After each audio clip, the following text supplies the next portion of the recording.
फलों का राजा है क्योंकि इसे सभी पसंद करते हैं। शायद ही कोई ऐसा हो जिसे आम ना पसंद हो। और आम से बनी एक चीज जिसे कोई ना बोल ही नहीं सकता, वो है आम पापड़, चाहे बच्चा हो या बूढ़ा। मगर क्या आपको पता है आप सबका फेवरेट आम पापड़ तैयार कैसे करा जाता है? नहीं तो चलिए फिर मेरे साथ बिना किसी देरी के वीडियो शुरू करते हैं। आपको दिखाते हैं आम पापड़ कैसे तैयार होता है और साथ ही आपको बताएंगे एक आम पापड़ तैयार करने में कितना समय लगता है। तो आम पापड़ बनाने का कठिन कार्य शुरू होता है गाँव में दर दर भटक के आम इकट्ठा करने से। मैं आपको बता दूं आम पापड़ जो है सिर्फ दो तरीके के आम से बन के तैयार होता है, या तो तोतापुरी या फिर लंगड़ा। और आज जो है वो लंगड़े आम निकाले जा रहे हैं। यहाँ पे एक बड़ा सा डंडा लिया गया है जिसमें बास्केटबॉल की जो जाली होती है ना वो लगाई गई है और इसी की मदद से सारे के सारे आम को भर के इकट्ठा करा जाता है। और जैसे ही सारे के सारे आम भर के इकट्ठे हो जाते हैं उन्हें लाया जाता है एक बड़े से आम के गोदाम में और डाल दिया जाता है कम से कम 10 दिन के लिए, जब तक ये बिल्कुल पक्के पीले ना हो जाए। तो यहाँ पे हमारे पके हुए आम तैयार हो चुके हैं। अब एक बड़ा सा पतीला लिया जाएगा जिसमें डाला जाएगा स्वच्छ जल और इसी जल में सारे के सारे आम को धो के तैयार करा जाएगा। तो आप यहाँ पे देख सकते हैं एक एक करके आम लिया जा रहा है, उसके डंठल को अलग करा जा रहा है और डाल दिया जा रहा है पानी में।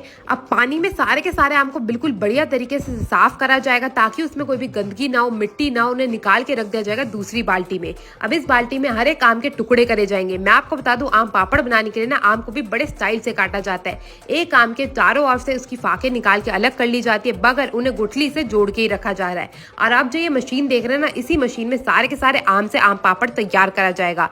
तो यहाँ पे हमारे कटे हुए बाल्टी भर के आम पापड़ आ चुके हैं। अब एक एक करके सारे के सारे आम को इस मशीन में डाला जाएगा जिससे उसका गूदा निकाल के अलग करा जा सके। तो यहाँ पे सारे के सारे आम को डाला जा रहा है बड़ी सी मशीन में। इस मशीन का कार्य होता है एक तरफ से सारा का सारा गूदा अलग कर देती है और एक तरफ से सारे के सारे छिलके।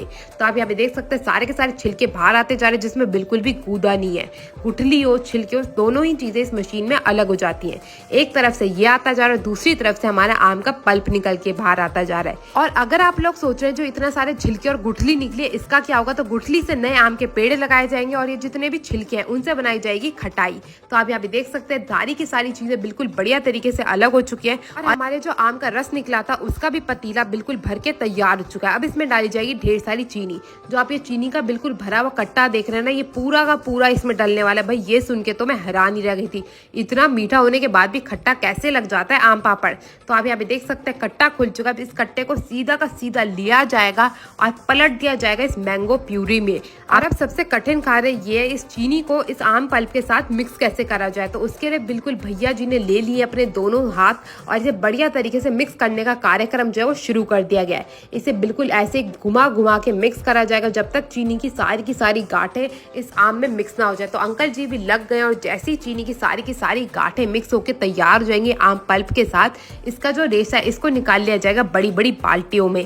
तो आप यहाँ पे देख सकते हैं जो ये हमारा आम पापड़ का रेशा है वो तो बन के बिल्कुल तैयार हो चुका है। अब बारी आती है इसे सुखाने की, जो कार्य बिल्कुल कठिन होने वाला है। भाई इतनी जल्दी आम का रेशा सूखेगा कैसे? तो उसके लिए क्या करा जाता है, इन्हें ले जाया जाता है बिल्कुल गर्मा गर्म माहौल में जहाँ पे धूप जो है वो बिल्कुल सीधी पड़ रही हो और पूरे दिन की पड़ रही हो। और आप ये जो बड़ी बड़ी चटाइयाँ देख रहे हैं ना, इस पे बिछाया जाएगा इस आम प्यूरी को। सारे के सारे भैया लग गए इस आम प्यूरी को बिछाने में और इन भैया का काम है दो बड़े बड़े कटोरे भर के इस आम प्यूरी को बिखेरने का। तो वो बिखेरते जा रहे हैं और जो बाकी के भैया हैं वो इसे फैलाते जा रहे हैं। तो आप यहाँ पे देख सकते हैं बढ़िया तरीके से सबसे पहली लेयर जो है वो हमारी आम प्यूरी की लग गई है आम पापड़ बनाने में। इस कार्य में करीब 40 से भी ज्यादा दिन लग जाते हैं, डिपेंड करता है कि कितनी लेयर होती है। तो यहाँ पे एक लेयर जो लगा हुआ आम पापड़ था अब उस पे लगाई जा रही है दूसरी लेयर। इस कार्य को अगले दिन करा जाता है। ऐसे ही दिन पे दिन बीतते जाते हैं, जो आम पापड़ है वो बन के तैयार होता है। भाई बड़ी मेहनत का काम है, एक आम पापड़ बनाने में 40 दिन से भी ज्यादा लग जाता है कई बार तो।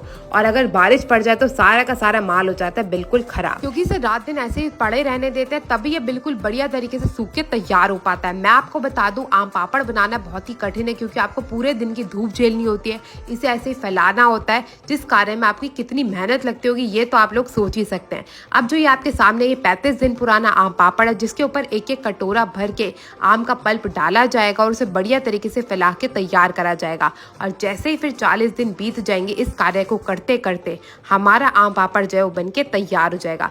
तो ये वाला जो है ये सूखा आम पापड़ है जो बन के बिल्कुल तैयार हो चुका है। अब इसे ले जाया जाएगा अंदर फैक्ट्री में और दोबारा से सूखने के लिए डाल दिया जाए कम से कम 2 दिन के लिए। अब यहाँ पे 2 दिन बीत चुके हैं और यहाँ पे हमारा आम पापड़ बनके बिल्कुल तैयार है। तो कटवाते हैं अपने लिए और चख के बताते हैं आपको इसका स्वाद कैसा है। भाई बिना केमिकल के, बिना किसी मसाले के तैयार हुआ आम पापड़ की तो भाई बात ही कुछ और होगी।